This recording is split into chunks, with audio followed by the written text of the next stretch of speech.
Welcome to the channel, everyone. I'm Skratch. Welcome to another Raid Shadow Legends video, and welcome to the weekly kickoff. In today's video, guys, as usual, we're gonna have a full breakdown of all of the events coming to Raid Shadow Legends this week. And truth be told, this time around, we're gonna have a more chillaxed week because the fusion is done. We're definitely not gonna have one starting this week unless Plarium does something crazy. No update this week, or at least we are not expecting anything major in terms of content or anything like that.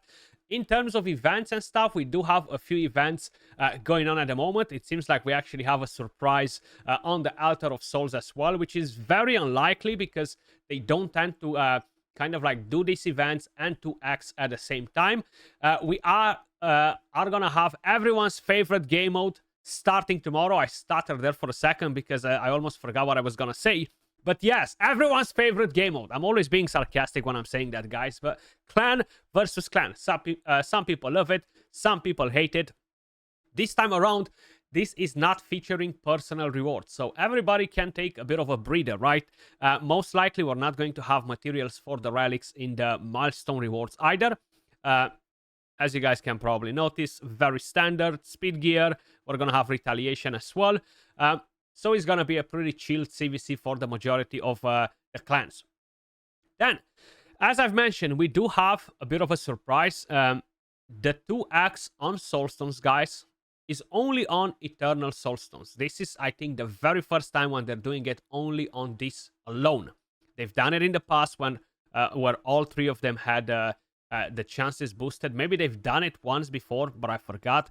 Either way, it's only going to be on the big Soulstones. Most likely, I'm going to have enough to open one, okay? Which is fine. All you need is one, as long as you're getting lucky. But not a good event, in my opinion. Not great, because the other two are kind of like forgotten. Most likely, they will drop them next week or something like that. Who knows if they are, or they might be keeping it on a longer break or something, something like that. We are going to have summoning events starting tomorrow, guys, together with everyone's favorite game mode, but we are going to get to that in a second. First, I want to give you guys a quick reminder. If by any chance you haven't completed your clan quests, make sure you guys do it. I'm pretty convinced that this time around I've completed them all. I was convinced that I still need to do at least one. If you gotta purchase anything from the clan shop, silver is a pretty good deal. I tend to purchase the silver all the time as well, actually. Seems like I forgot this time around. We are getting more clan gold nowadays from tons of different areas, which is actually really helpful. And it won't be as great once we're gonna get to unlock the higher levels, because everything is so expensive, right? Like, look at 2-star basalt, 600 clan gold, right? These ones as well, the charms, I tend to pick them up as well, because why not? But that's about it for me. I'm not really getting anything else from here. Counter-attack accessories, you know, the revenge accessories, they can still come in handy to some of you guys. But personally, from my point of view, everything revolves around 9-piece sets nowadays. So it's really, really hard to make the most out of it, right? Either you're going to combine 4 and 4 from 2 different sets. You still have room to equip one if you want to, right? But we have so many other sets that overall, I think they're giving you a better benefit, you know, like either you're getting attack, either you're getting crit rate or something else from different sets. Then, if you gotta keep an eye on your bazaar as well, guys, this is different for every single person. Make sure you guys pick up the energy, the ancient shard. If you gotta pick up anything else from here, make sure you guys do it. I haven't really been going hard on Tact Marina. The new tournament it's just not appealing to me. Yes, most likely I will get to the 2,400 points today, because we had a reset, so I can actually drop my defense and drop a lot of points and basically have one-man defense teams and farm this quick. But other than that, I'm not interested in going for that 4-star chicken. A lot of you guys will be completely on the opposite side, where you're going to go ham to try and get everything from there. In terms of champion training tournaments, yes, these are the rewards from the milestones. To be honest, I would love to get the essence at 15,000 points. You see my group, Mr. Luke right here, GG's, he's already going ham. Like, look at him, 39,000 points. Second place has 3,000 points. So yes, most likely nobody from the group will challenge him. Personally, I am not going for it, as I've mentioned before. So we have a Prism, a Jewel Crystal event, right? They never tend to make these ones when we have a 2x on Soulstones. That's what I said is a bit odd. So basically, we have a magic pool. We have some nice champions in here. I would 1000% level 6 star for Rotos, Razlevar, Kaimar, Mishinaki, Elva, Armans, you know, Haprak, Thor, hell yeah, baby, Ancora. And then we have some solid epic champions as well. Creodan the Blue, Allure, we have Kill and the Shrike, Royal Guard, Miscreated Monster, Tagoar, Venomage, Ugo, Toragi, Tyrell. Awesome pool of champions. But, as you guys can probably notice, nothing at the moment gives you that free summon. At least, nothing that started. We do have a Sand Devil turn attack, which will start tomorrow. And as you guys can probably notice, you are getting a summon from here. And as usual, an Immortal Soulstone, a small one, and some other random stuff. So, maybe you're gonna get lucky. That's how I got my 6-star soul for Siphi. One tournament like that, I got a summon, bang, I hit a 6-star on Siphi, and I think I got it for Brogni as well in the exact same way. So I was pretty lucky with them. So, but who knows? Maybe I'm gonna get a Rotos as well. Either way, leaving all this on the side, guys, let's talk about the summoning events. As I've mentioned, no fusion this week. It just finished. Make sure you guys are waiting with it, and you can summon it if you like in tomorrow's CvC, or wait for a PR CvC where it's actually going to matter, right? I'm not going to summon the champion tomorrow. I don't need him for the moment, so I'm gonna wait. I'm gonna wait with him. I have 10 extra fragments as well, and I'm not sure how it happened. Okay, I won the champion chase tournament. I honestly have no idea how. If you guys remember on Friday when I did my summons, I had like 5,500, 5,700 points. Since then, I've opened 3 voids that the clan boss dropped me daily. So I opened 1 void, 1 void, 1 void, but I did not actually pay attention to this. And today I was like, okay, I gotta claim rewards. And I was like, what? How the heck did this happen? How am I on the first place? It seems like nobody else pushed to cut in front of me, even though this guy was really, really close. So I got a 5-star soul for the Fusion Champion. So unexpected. Talking about summons, guys.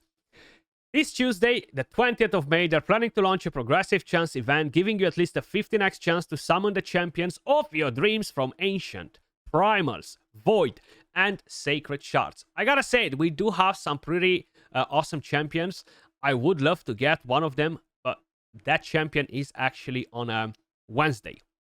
Starting with tomorrow, we're actually going to have Praa The Slater. I need to quickly check her faction because honestly, I forgot. I know she's the new reviver if I remember it correctly. So I really need to go from faction to faction because... Actually, wait. She might be the Demon Spawn, right? Praa. There we go. Yeah, the Demon Spawn. She actually has a pretty nice kit. She's not the craziest support champion in the game or anything like that, but she has a very nice revive, very similar with Godseeker and Iri. Of course, she does bring different things to the table, like Speed Aura for all battles, transfers all the debuffs from the champion to the target, heals all allies, increase defense, increase speed. My only complaint is that we don't have immunity in here. So if this skill would have had immunity, she would have been amazing, okay? Because she would have been a very good champion for the Chimera. Then with this skill, revives a single ally with 100% HP, 50% turn meter, and fully resets the cooldowns of the ally skills, which is really nice. This is a very, very good revive. Shame that it is on a 4-turn cooldown rather than a 3-turn cooldown, but hey, I guess you can have them all. And you have the passive. At the start of this champion's turn, transfers a debuff from each ally to this champion, but will not transfer crowd control debuffs, okay? And at the end of this champion's turn, fills the turn meter of all allies by 10% and an additional 2% for each debuff on the champion. Pretty nice as well for the Chimera. Turn meter every time the champion takes a turn. A bit of a cleanse, let's just say it. Maybe that's why she doesn't have the immunity. But I feel like with an immunity on the A2, it would have been great, even if the revive was on a 4-turn cooldown. So, while she seems like a pretty awesome support champion, I wouldn't say she's like the top of the food chain. She's just a good one, but nothing like crazy, okay? Moving on to the next one, we have Nemoar. Absolutely freaking amazing for the Chimera. Great for the Hydra as well. You can definitely use him in a lot of content, including PvP, together with Theox. If you want to build up a 4-lizard team, he's a very good Termiter booster as well.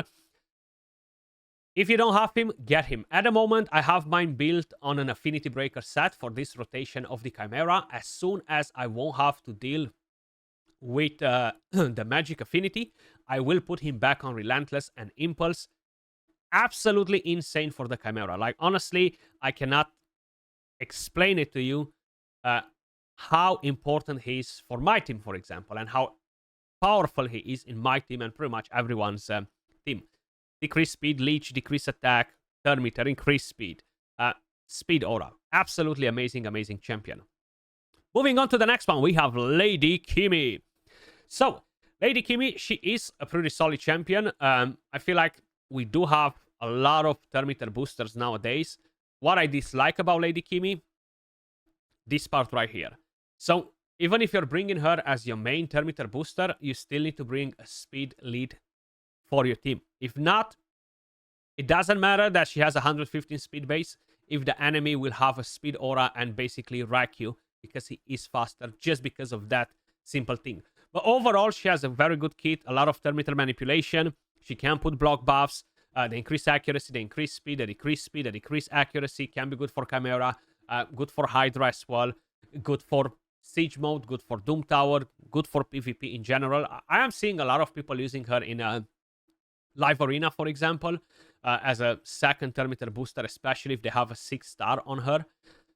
Personally, I'm not really using her at the moment, but if you are looking to build her as fast as possible, give her some accuracy as well, you can always go as well with a Supersonic on her.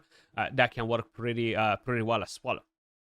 Then, moving on to the next one, we have Razlevar. Pretty solid damage dealer. So, his multipliers are based on attack and speed. So, the more attack and speed you have on him, the more damage. He brings the increased accuracy and increased speed. The Leech, great for the Hydra as a damage dealer, especially if you have a 6-star Crushing Rend. Give him a 9-piece Slayer set, and he's 1000% going to slay that Hydra for you. Speed aura for all battles. Overall, a very solid champion. And he was a fusion, if I remember it correctly, a while ago. But a solid damage dealer. Either Merciless, either Slayer, either Savage, either Lethal. And you can gain tons and tons of value out of the champion. Then, moving on to the next one, guys, we have Eostrid. She was a fusion as well. She is the best replacement if you don't have Razlevar for a Chimera/Hydra team. And that's mainly because she boosts the Termiter, increase attack, increase speed, decrease the Termiter, decrease speed, and weaken. Very, very nice. She does heal with a passive, and the A1 has a chance to put a sleep, a speed aura for arena battles. A lot of people are using her as a Termiter booster as well in arena. Now, if you are looking to replace, for example, Nemoar with her for a Chimera, you're not going to have the decreased attack. So you will have to basically try and play around with it to make sure you are bringing that in. But you can still definitely do some very, very good things with Eostrid. Relentless Impulse, full speed. You have tons of different options. You do want to get some accuracy on her as well to make sure she lands the debuffs. Then, let's move on to the Void Champions. I actually really like this Void Champion. I would love to get him. Pay Detail Crest, absolutely amazing as a champion. A lot of Termiter boost for your team. Heals as well with the A1. The A2 AoE attack, strips all buffs. Block buffs, decrease speed, fills the Termiter of your champions. Increased resistance, perfect veil on all the champions. And will decrease the cooldown of all ally skills by 3 turns. Massive. So a very, very solid kit. The passive is pretty good as well. More Termiter manipulation. So overall, very, very solid. Now, you cannot reset the cooldowns of the A3, for example, with a Reflex or an Impulse. So the best build for a champion like him is basically having him with Relentless. So he gains some extra turns to be able to use that A3 more often, right? Very, very important to keep in mind. But very strong champion. Moving on to the next one, we have Shuen. Thanks God that I don't have to be like Please, gods of RNG, give me Shuen on the next event. I got her a while ago. Amazing, amazing champion. And yeah, the instant turn is crazy good. Now, I have mine built on speed and supersonic. Basically, get as much speed as possible on her. That's basically what you want to do. If you have crazy good speed gear, give it to her. If you have crazy good protection gear to gain a lot of speed, give it to her. You have tons of different options. It's all about gaining that speed substat, right? 9-piece protection is 1000% the best thing for her if you can reach very high speed, because not only that you will be fast as well, but you will boost the damage of the champion that you are going to basically give that instant turn, which is massive, PvE and PvP. Then, Lady Noel, absolutely amazing reviver, one of the best reviving skill in the entire game because it's on a 3 freaking turn cooldown, guys. 50% HP and turn meter, she freezes the enemies. She's going to be so powerful for Faction Wars hard mode. You guys have no idea.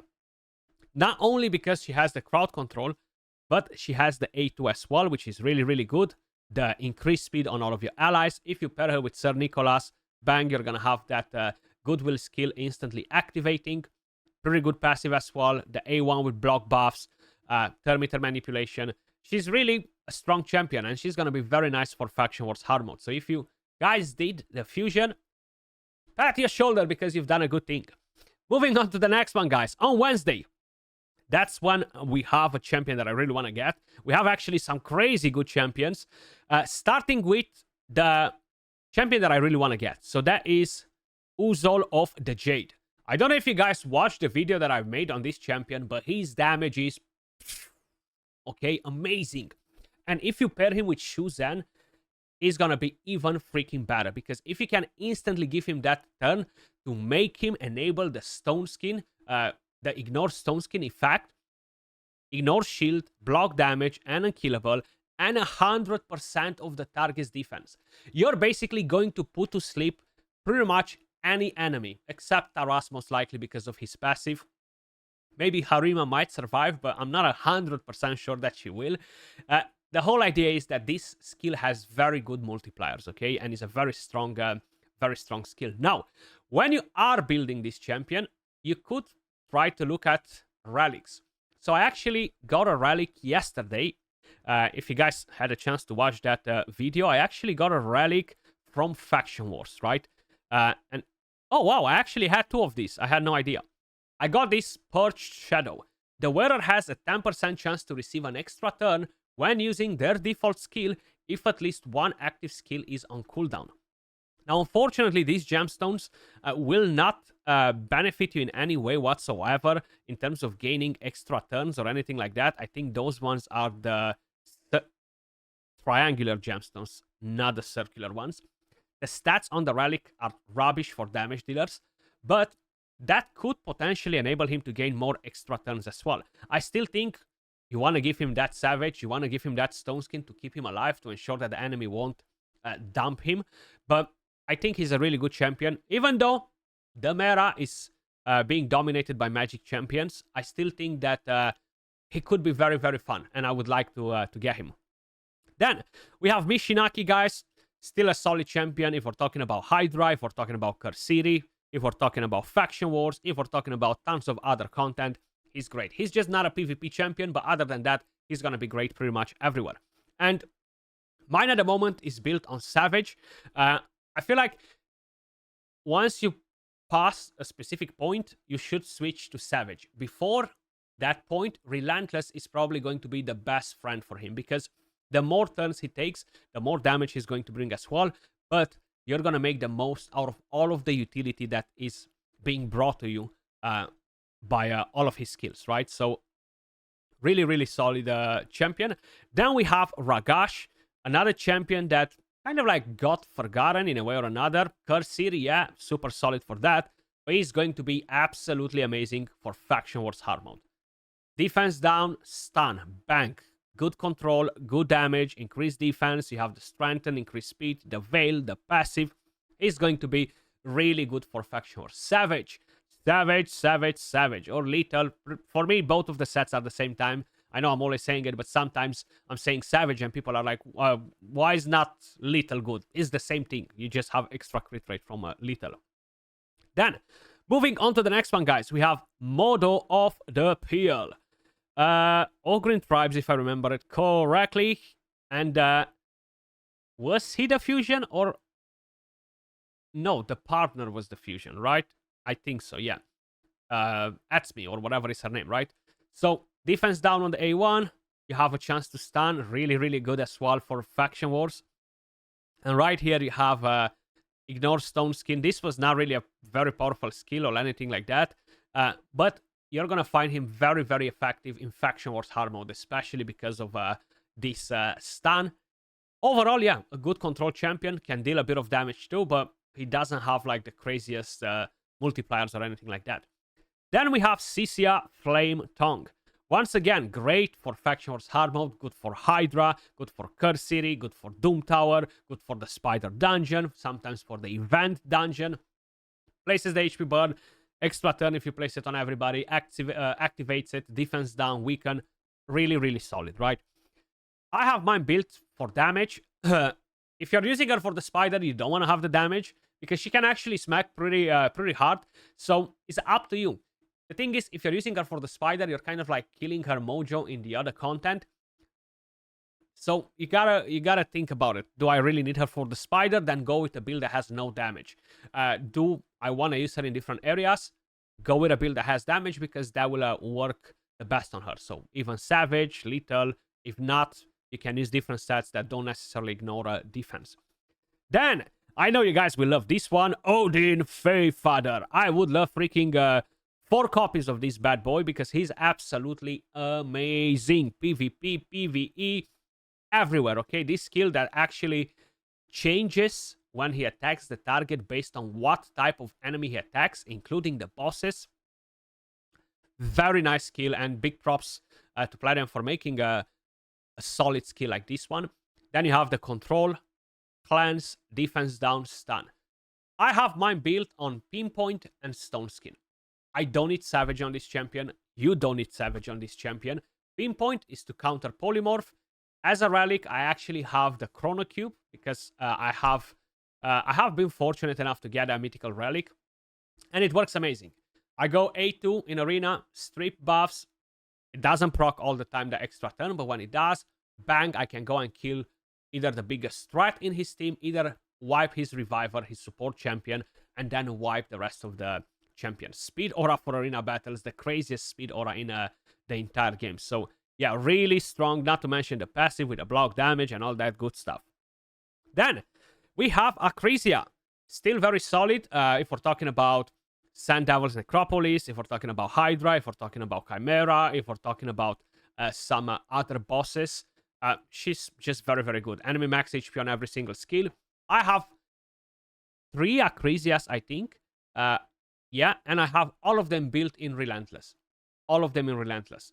I'm only using one at the moment, but I still think Relentless is the best way to go, because if you have defense down and weaken, even on the Hydra, without having the Great Hall max, you're still most likely going to hit that cap anyway, right? So it's no point to overkill it. Better gain extra turns and do as much damage as possible. Then, moving on to the last one, we have Gorgo. Absolutely amazing champion as well. Very, very solid for live arena. Very solid for faction wars, Doom Tower, Curse City. You have this AoE that strips all buffs, puts freeze, and extra turn. Then bang, defense down, extra hit if they are under freeze.